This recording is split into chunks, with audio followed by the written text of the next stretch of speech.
So folks, over the last few clips, we've been having a wonderful discussion with Andrew Verdon, also George Russell, companion and sidekick of David Crockett.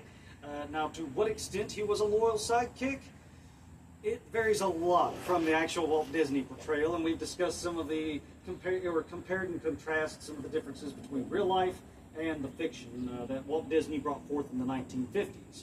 But in the last clip, you had mentioned something about how George Russell was not cheering Crockett on in Congress, and he was not the one writing all these tall tales and exploits about David's adventures out in the West. Correct. And you said yourself that Crockett was not, in fact, pleased with that. No, not at all. Not Yes. at all.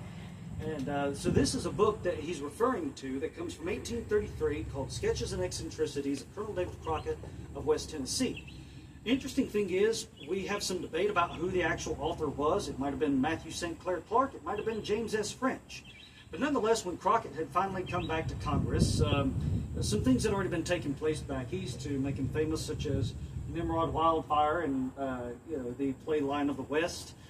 And then, of course, that book comes out where everybody thought it was straight from the horse's mouth. Right, right. But there's an interesting story, if I may, where Crockett, he essentially was given the book to read when he got back to Washington, and he's flipping through the pages, just kind of glossing over it, and then when he closes the book, he hands it back to the fella, and he says, "I did all that?" So, in other words, Crockett, he was upset about this, and he wanted to set the record straight, which was what led him to publishing his own autobiography in 1834. Which led to the longest prologue of any autobiography I've ever read. Basically trash-talking whoever wrote a book under his name.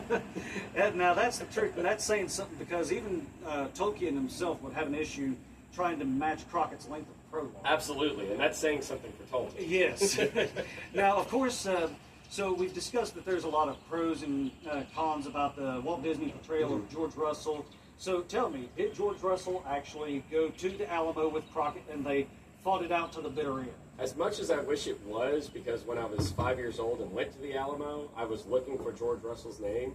Of course, at the time, my father failed to mention that Crockett himself died at the Alamo. So imagine 5-year-old me looking for George Russell's name on the memorial and finding David Crockett's instead. I was heartbroken for 3 days afterward. I said, "Dad, you kind of failed to mention the fact that David died here. Thank you for that." But no, George did not fight at the Alamo. And what year was it you said, or around what year you said he died? Around 1831, so in the Disney series, they have him fighting miraculously 5 years after he died. Wow. I guess he was the first super soldier or something. Either that or he was bulletproof or the first mummy that fought for the United States. I don't know where, I guess the Republic of Texas. Yeah. So there you have it, folks. I mean, George Russell, he was not there, and he did not give any last little give him what for Davy. And this is not to, obviously, this is not to crap on the Walt Disney series.